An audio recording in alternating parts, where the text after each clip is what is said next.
We're back. Why does everyone always do that? Hi everybody, we're back for another interview with Apple. Hey Apple, people don't know who you are. Nope. Introduce yourself. Yeah, I'm Apple, and you're lucky you're getting an interview from me today. I feel very, very honoured. I'm not even gonna lie. What do you do, Apple? Produce music. Okay. Being a producer of house, what people call it, UK funky or whatever, but yeah, house music. Okay. So when did you start? When's the first time you produced a song?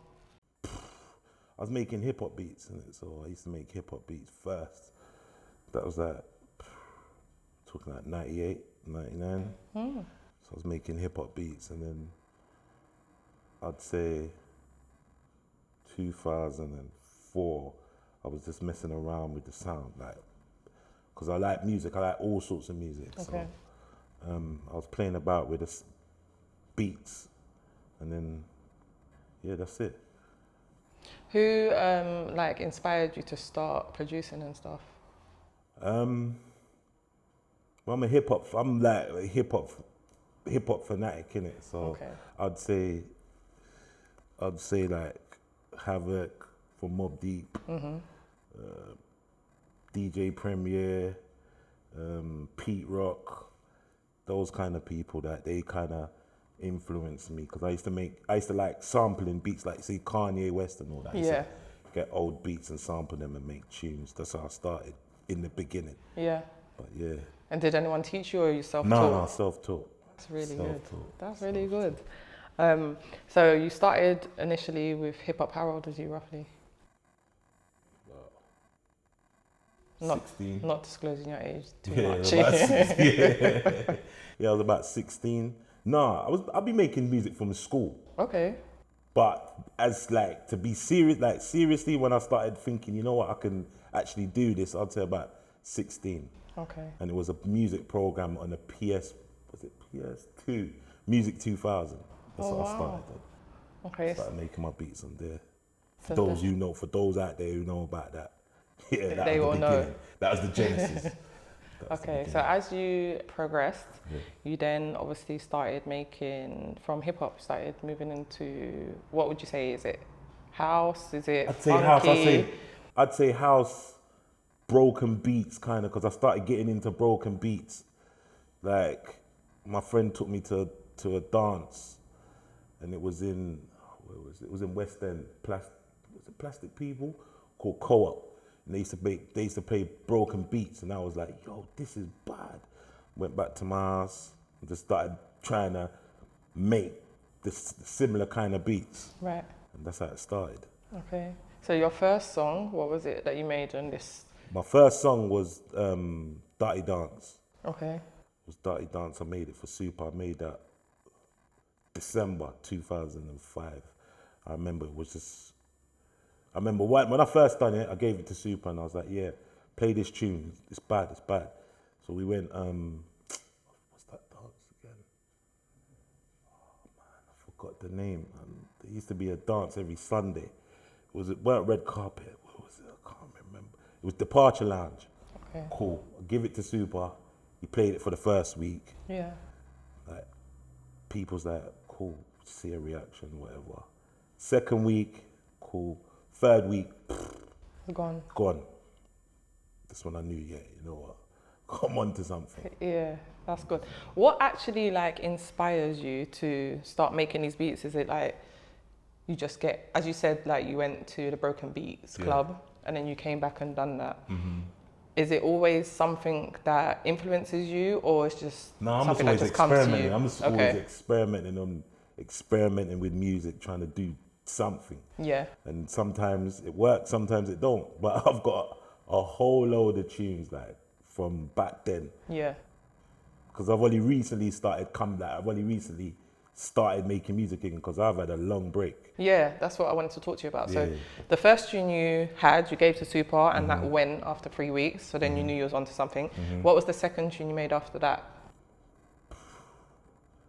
I made a few tunes before. Like I've made quite a lot of music, but with Super, you give Super a tune, and you might just over it. I'll give it to him, and he might just think, it's dead, but won't tell me because he probably won't play it. Yeah. But I'd say the second tune was it was Mr. Bean.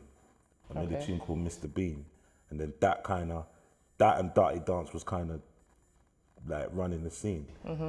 And then I'd say the third was the Seagullizer, what everyone knows. Yeah, I said that. Like, I think that is like, I don't really know the other ones. I'm not familiar with the other ones, but that is like an all-time classic. Yeah. Like, it doesn't matter how many years you made it ago. It doesn't matter whenever it's played. It doesn't matter if it's played at the beginning of a dance or the end of the dance or the middle of the dance. It's just one of them tunes that nobody can say that's not a banging tune. 100%. So then when you made that, what year did you make that in? 06. 06. So that's what, 14 years ago? Yeah. And it's still relevant to today. Yeah, so that's like a timeless piece. Definitely. How did that make you feel making that track? You know what? It's mad because I'm the kind of person that I didn't like all the hype. So I would just like stay back. That's why I've been hidden for so long. Like, if you know me, you know me. That's Apple. He made the tune or whatever. But I was blasé. I was like, yeah, whatever. It's only until like, I remember, I think I got a call and man said, come Napa. The tune's mashing up the island. You've got to come out. So I flew out and that's when it was mad. It was crazy. Like the reactions man was getting, I was like, yeah, this is our madness. Yeah. Because the thing is, like, I think when people make beats and stuff, you don't really know how much you influence people or the crowd or dancers. Like, literally, I think like music and producing is something that's very important to a lot of people's lives. Like, anytime people go through particular things in their life, they always revert back to some type of music. Yeah. And I feel like that tune's very uplifting. If you're going through a bad spell or whatever, and for me, in a way, when I put on house music, it just changes my whole energy. Like I'm on a different wave. So, having a tune so profound, I feel like it sounds weird to me that you'll shy away from it, like, and you don't want anyone to really know. Yeah, to be fair, I don't know why. I've just always been like, when it comes to like the music thing, I was just like, I don't really want to be in the spotlight like that. Yeah. And I've missed a lot of opportunities because of that. Yeah. Do you know what I mean? But it is what it is, isn't it? Yeah, because this is why I'm doing this in these interviews and stuff, because I feel like a lot of people will go to raves, be dancing, loving tunes. Like your song could be someone's first dance at their wedding. And no, it could be. It could be. And you don't even know the person behind it. You don't know what their aspirations is for making that tune. And I think these things are all important. And as you said, like, you can lose opportunities because someone might not even know who you are. Yeah. But might have wanted to collaborate on that tune, but can't get to you. 1,000,000% like lost a whole load of opportunities for me being in the shadow. Like, I'm not, but then I liked it at the same time because sometimes people would book me and I'd go and they'll be like, you really exist. We thought you didn't exist. Like, I remember I followed someone, Radio 1 years ago, and then the person said my name, and I think Mr. Jam was there, and he was like, what, you're Apple? And I'm like, yeah, and he's like, where you been? Like, we thought you was in jail, like, we just thought, he's like, where you been? And I'm like, I'm here, I've been here. And he's like, nah, man, nobody can get a hold of you. There's no email, there's no nothing. Like, we can't get a hold of you. I'm like, yeah, that's how I liked it. Yeah. But everything happens for a reason. Definitely. And then you took a long break. How long did you take a break for, roughly? When did that last tune come out? That come out 06, 07. Then I've had a couple other tunes. You might know them, but I've had a couple other tunes that have been in there. Yeah. And then you got to remember, I got Are You Gonna Bang Though? Remember, I produced that. Yeah. But there was so much, what's the word? There was so much, not beef, but it was so much technicalities with that song. I was kind of like pissed off about it, but Yeah. at the end of the day, I can't knock them because that was the most money I made from music. But me personally, I weren't happy about that tune Yeah. because of how it got made. Right. But I can't fault them because they've put money in my pocket. Yeah. You know what I mean? See, and that's the thing about this business that I find very interesting, because you can be the producer, Yeah. but then just because someone is the face, let's say, of the track, Yeah. it then makes it out like it's their song. Yeah, Do you get yeah, it? yeah, And yeah, that's yeah, and that's not how it's supposed to be. I think I was just saying exactly the same thing. There's loads of producers which you won't know who they are, but then if Stormy jumps on the track, it automatically becomes a banger because Yeah, he's on because it, he's not jumped on because it. the producer made such a banging tune. Yeah, and I think that happens quite a lot, and especially in our industry, there's no kind of guidelines. Yeah. Unless you get signed, there isn't any guidelines. You just put out a track and someone will be like, let me put some vocals over That's it. it. Exactly. And that's it. And There's then no that's it. contract signed. There's no, but I'm happy about like where you're at now, because obviously you took a break for a little while, you said, after the last two. Yeah. Why did you take a break? You just done. No, it is. I'm just crazy like that. I'm a person who just do something and then walk away. Like do something, Yeah. walk away from it, and then when I'm ready, I'll come back. Yeah, but your catalogue how I is feel. extensive though. Yeah, yeah, yeah. And as you said, there's track after track after track. Right now you're back. Thank God you're back. And you've collabed with Super D on your new track, which Yeah. is Picky Head. Yeah, and your bongo club. Yeah. You have know to the tell me about names. these names. You have to tell I me know, about these names. I just come out with names. It's crazy. Picky Head, I made the tune in quarantine. I stood up. I just was about to save the tune. I stood up, looked in the mirror. I had a big afro, big beard, and I just saved the tune as Picky Head. So that's it. That's how the name. In the bongo club was just, I just come out with that. I just thought. Some know what? bongos. Bongos, yeah. And then And just that's gonna it. clot you somehow in your basically. head. The In your bongos are picky getting head. clotted. That's it. The bongos are getting clotted on that tune. But yeah. And then how did the collaboration come out between you and Super D to put it? Is it on his label? It's on his label. It's on yeah. a record label. Yeah, it's on his label, House Yeah. Super. Remember, me and Super go back from them time. Yeah. We're talking. Me and Super go back before he was Super D, so Okay. it's like that. We've got a good relationship. Yeah. Plus, he was the first person to bust my tune in it. So Yeah. It's a no-brainer. it's a no-brainer. He said he's got a label. What's coming out? I said he's got a label. Let him put it out on the label. I said, yeah, go ahead, no problem. Because if it was left to me, tune ain't coming out. And how does this work? Because I find this so fascinating. Like, particular DJs get particular tunes. So as you said, you and Super are friends. So does he get like exclusivity rights? 100%. And for how long? He's got that for life. No, I mean the super. You see, with me, I'm like the worstest. I can say it. I'm the worstest person to get a tune off because I've probably got three, 4 DJs that I'm going to give it to. Other than that, I'm not giving it to no one else. So then how do you make money? Exactly. But That's not realistic. But that's how exclusive. That's how exclusive I want it to be. I want it to be. Yeah. Yeah. So it was just there was 4 DJs I'll give them to, and the rest.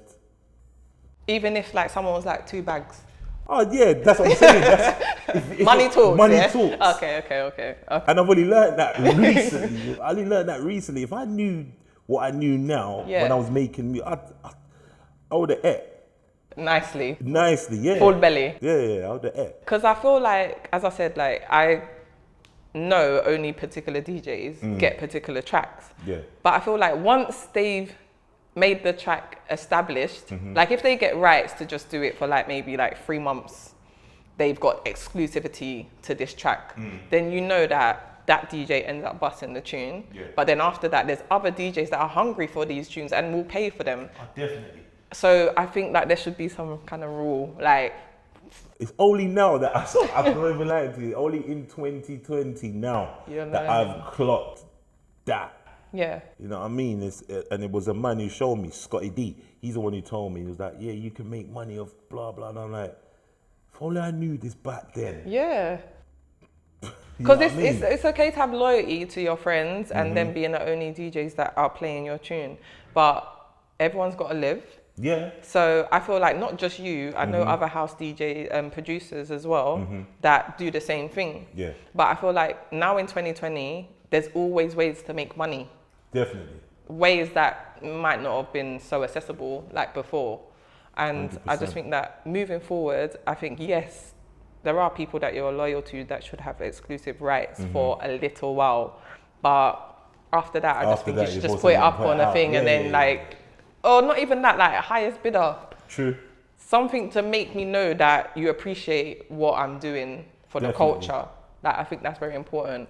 100%. So then moving forward, what do you see for yourself? Now you're out here and you've had your interview with me and everyone's going to know who you are. No lost opportunities there's a different formula now. Now I'm thinking differently to how I was thinking 15 years ago. Yeah. So it's a different formula. You can see there's music coming out now. There's a strategy to what I'm doing now. Whereas I didn't care before. I was blasé. I just make music, whatever. Yeah. That's how I was. Now it's like, cool. I'm gonna do this. I'm gonna do that, and I'm gonna try and lead to this way. You know what I'm saying? So where do you see yourself? Ideally, what would you like? To be fair, right now I'm in a good space right now, and the music what's being made and the team, what Super's got a plan. He set out a plan and he's put out a team, and there's a team of producers. There's me, there's Scotty D, there's Taffa, and there's Super himself. And the music what we've been making, it's definitely a madness. This is definitely a total madness. Like over the quarantine made me get back. I was bored, and I was like, let me just get my computer and see if I can make something. And that's when I made them tunes there. And then Super was like, yeah, let's link up, come studio. Then I linked up with Scotty. I heard Scotty D's tune, Lost in the Abyss, and I said to him, fam, that tune's the hardest tune on the road right now. Yeah. He's like, come, let's link up, let's go studio. I went studio, and that was it. Me and him made a couple tunes, then Taffa came in. So me, him, and Taffa's got a tune. Like there's a load of tunes what will be coming out by Christmas. Yeah. So then, do you think that your hunger's back for doing this properly? Yeah, but I know me. Like, yeah, you'll be gone again. I'll be gone again. Yeah. Or I have to have someone who's constantly on my back. Yeah. If I don't have no one who's on me like that, then I'm just gonna whatever. Do you think it's a blessing and a curse? Because when someone's so good at something and it seems like it comes naturally to you, I don't, like from having our conversation, it doesn't seem like it's a chore for you to make a banger. Yeah. Where some people are there for years before they make that one hit tune. So do you think you're taking it for granted a little bit? A little bit. I've been told that all the time. I've been getting told that for years. You're not serious. If you know how much money you could have made, blah, blah, blah. Yeah. But yeah. So outside of music, do you have other commitments? Like work, whatever? Yeah, just the normal stuff. But it's just me. It's just me as a person. Yeah. I know how I am. Yeah. I wouldn't say lazy. I don't want to say lazy. You just need to be the motivation. I just need someone to be like, yo, you need to do, like, it's got to be done. Yeah. And are you someone that works well under pressure? So if I said you got 3 days. No. You're not doing it. No. That's long. That is long. Yeah. You're not doing it. So it has to be on your it's time. It's got to be in my time when I'm ready. When you want to do it. Yeah, exactly. Make sure you heard that, Yeah, exactly that. There was actually a time, like, one of my friends, Big P, he was on me. It was like, every time I see him in the dance, he'd be like, have you done your PRS? I'm like, what's PRS, man? Do your PRS, bruv, your royalties, blah, blah, blah. And I'm like, whatever. Every time I see him in the dance, have you done it yet? No, I ain't done it. Whole year, year and a half. Why ain't you done your PRS? I'm like, bro, I ain't done it, man. He's like, bruv, do you know how much you're sitting on? I'm like, whatever. So one day I just went on the computer, I sat there, I went on there and I just typed up, and it was like, you got to put your passport details in. I'm like, oh, this is long. So sat there for like 35, 40 minutes, done it, cool. Psh. One day, PRS, like, I looked at my email and I see PRS looking at my, because it comes every quarterly or whatever, every 3 months. Yeah. Looked at the PRS and I thought, yeah, cool. Click the next page, I looked at the thing, I see the money, I said, oh my God. I phoned him up. No, the next time I saw him, I said, bro, I just give him a big hug. I said, bruv, PRS, man, PRS. So his Thanks, man. name's not Big P no more, his name's PRS. Yeah.